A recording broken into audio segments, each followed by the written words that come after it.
Olá pessoal, tudo bem com vocês? Então hoje estudaremos a unidade 2 e 3 do caderno 4. Primeiramente falaremos um pouco sobre as teorias políticas do século XIX. Aqui já inicia falando sobre o avanço da industrialização durante o século XIX. Então, como sabemos, o processo de industrialização começou na Inglaterra no século XVIII, né, e rapidamente tomou conta de toda a Europa. É, o resultado foi uma transformação social marcada pela desigualdade entre aqueles que investiam nos meios de produção, entendidos como progresso, né, e aqueles que serviam como mão de obra nas indústrias que se espalhavam por todo o continente. É, Aqui fala também que a pobreza da classe operária não foi a única transformação promovida pela industrialização. A migração de pessoas das zonas rurais para as regiões urbanas também foi outra característica, né, do século XIX. Em busca de melhorias de vida, né, ou de melhores condições de trabalho e maiores salários, muitos camponeses migraram para as cidades, pois sofriam com as péssimas condições de trabalho no campo. É, no imaginário popular, né, a vida das cidades poderia representar a prosperidade, o avanço tecnológico e o desenvolvimento, como se isso, né, estivesse ao alcance de todos. Porém, gente, a realidade era que apenas uma pequena parcela da população europeia se beneficiava com esses avanços. E até hoje isso acontece, né, pois enquanto, né, a maior parte dela é pobre e excluída, sofria com a precarização de suas condições de vida até os dias atuais. Muitos trabalhadores reagiram a essa situação, mobilizando e promovendo revoluções, né, em várias regiões da Europa durante o século XIX, e diante dessa realidade surgiram diversas teorias com o propósito de compreender e alterar a sociedade com base na ordem estabelecida, que era uma sociedade capitalista. Então, a primeira teoria que nós iremos estudar é o socialismo, que surgiu no século XVIII, ainda durante a Revolução Industrial. Os primeiros teóricos, né, posteriormente conhecidos como socialistas utópicos, elaboraram seus projetos e suas teorias entre o fim do século XVIII e o começo do século XIX. Sendo principais deles, né, Charles Fourier e Robert Owen. Mesmo não sendo aplicadas a nenhuma sociedade efetivamente, essas teorias externavam as preocupações de estudos com as longas jornadas de trabalho, a expulsão dos camponeses de suas terras, os baixos salários e as péssimas condições de vida da população menos favorecida. No século XIX, ainda durante a Revolução Industrial, a palavra socialismo para designar uma ideologia política foi usada pela primeira vez. Então, veremos um pouquinho sobre o socialismo utópico agora e depois sobre o socialismo científico. Então, o socialismo utópico, gente,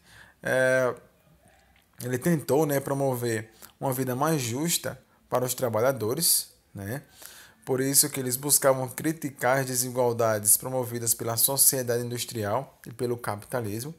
E os teóricos, né, desse socialismo utópico não seguiam a mesma linha de pensamento filosófico nesses temas teóricos ou propostas práticas homogêneas, né, iguais. Porém, todos ficaram conhecidos como utópicos porque tinham uma característica comum, a crença na transformação da sociedade de maneira pacífica, sem luta revolucionária, para a criação de uma sociedade igualitária. E a gente sabe que isso é impossível, né? Pois a gente, quando viu a Revolução Francesa, percebemos que os burgueses chegaram ao poder de forma revolucionária e não de forma pacífica. É, Aqui tem falando um pouquinho sobre os três principais pensadores, tá? E o socialismo científico, ele surgiu a partir de dois alemães, né, que foi Karl Marx e Engels, que estavam preocupados com a situação dos trabalhadores europeus que viviam na miséria. Então, eles procuraram analisar a sociedade com base na óptica do capitalismo, acreditavam em que era necessário conhecer o capitalismo a fundo para assim propor um modelo de superação da condição do trabalhador europeu. Propuseram então uma interpretação da sociedade contrária às ideologias capitalistas, né, que se baseavam na exploração do trabalhador e no lucro obtido dessa relação. E esse modelo consistia na construção de um método de análise histórica chamado materialismo histórico, né? Que é quando a pessoa parte da realidade, tá, gente? Então, aqui fala, né, que Marx e Engels foram os precursores do socialismo científico e o modelo de análise elaborado por ambos, né, foi chamado de científico por considerar que seria fundamental uma análise racional da realidade, capaz de alcançar a verdadeira solução para os problemas sociais. Então, Marx e Engels propuseram que a vida humana era determinada pelas condições materiais da existência, pelo trabalho e pelas relações que os indivíduos estabeleciam uns com os outros para produzir aquilo que era necessário para a sobrevivência coletiva. Dessa forma, para que a sociedade pudesse ser alterada, seria necessário, primeiramente, transformar seus modos de produção, né, que são os meios, né, como a sociedade produz, consome e se relaciona com seus bens e serviços. Então, para atingir essa transformação social, seria necessário promover a superação do modelo de produção vigente, que era a produção capitalista. E a única forma de alterá-lo seria por meio da luta de classes. Conforme a teoria marxista, a sociedade era determinada pelos interesses de classes sociais antagônicas, certo? Desse modo, somente uma revolução promovida pela classe trabalhadora, que são as classes subalternas, que eram exploradas pelas classes mais ricas, seria possível a construção de uma sociedade mais justa. De acordo com a interpretação da sociedade segundo o marxismo, duas classes principais determinavam as relações sociais na sociedade capitalista, que é a burguesia, né, que é composta dos proprietários dos meios de produção, ou seja, os proprietários das indústrias, os latifundiários e etc., e o proletariado, que são aqueles que vendem sua força de trabalho para o próprio sustento. E ainda conforme essa interpretação, Marx e Engels afirmavam que a riqueza da burguesia originava-se do processo de cercamento das terras comunais, da exploração colonial e do escravismo, ou seja, a constituição da riqueza necessária para os investimentos na industrialização havia sido marcada por um processo de violência dos mais fortes contra os mais fragilizados, que eram os explorados. E as relações sociais que se estabeleceram entre burguesia e proletariado propiciaram a continuidade da violência social, já que a maior parte do proletariado do período, né, sobrevivia exclusivamente da venda de sua força de trabalho ao burguês. E este, por sua vez, né, o burguês, comprava essa força de trabalho por um valor mais baixo do que aquele que realmente era expresso por sua capacidade de produção. Em outras palavras, o que o trabalhador recebia como salário por vender sua força de trabalho era um valor que não correspondia ao valor real daquilo que foi produzido por ele, ou seja, a menor parte do lucro era revertida em salário, enquanto a maior parte era o lucro obtido pelo burguês. A esse conjunto de análise das relações de trabalho, Marx e Engels deram o nome de mais-valia. E segundo Engels e Karl Marx, a única classe social capaz de romper com toda essa opressão era a classe proletária. Ainda é a classe proletária, né? Única por excelência revolucionária. Então, os trabalhadores, né, deveriam apropriar-se dos meios de produção, tomar o poder e estabelecer uma ditadura do proletariado, o que eles chamam de fase transitória para a organização política e econômica da sociedade até que ela fosse reorganizada em bases coletivas, sem classes determinadas, tornando-se comunista. Tá? E era evidente, né, que, segundo a teoria marxista, a classe burguesa, a proprietária dos meios de produção, jamais aceitaria de forma pacífica essa revolução promovida pelo proletariado. Não existia, portanto, outro meio para a transformação social e a chegada do proletariado ao poder. somente, né, uma revolução poderia ser capaz de promover as transformações sociais desejadas pelos explorados. E as teorias de Marx e Engels, né, influenciaram o mundo durante todo o século XIX e XX, e muitos sindicatos aderiram a esse modelo político e promoveram diversas revoluções. Até mesmo a luta contra ditaduras fascistas na Europa foram influenciadas por esse modo de pensar a sociedade. Mas a gente vai ver um pouquinho mais sobre isso no nono ano, principalmente o assunto sobre Revolução Russa, né?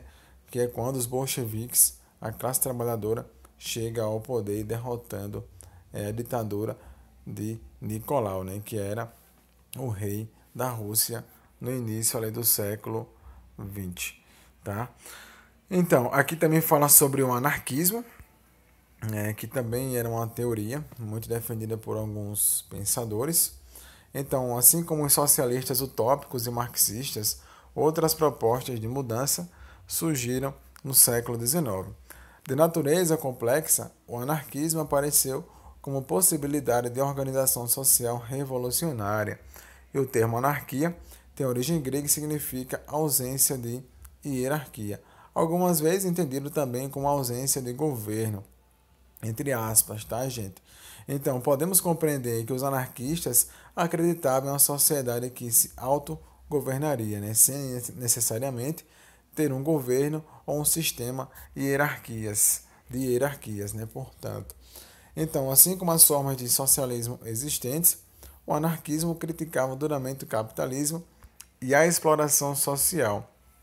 Porém, diferentemente dos socialistas, os anarquistas propunham a sociedade sem nenhum tipo de organização hierárquica, ou seja, a inexistência de qualquer forma de governo, já que a instituição de qualquer forma de governo seria para eles uma nova maneira de opressão social.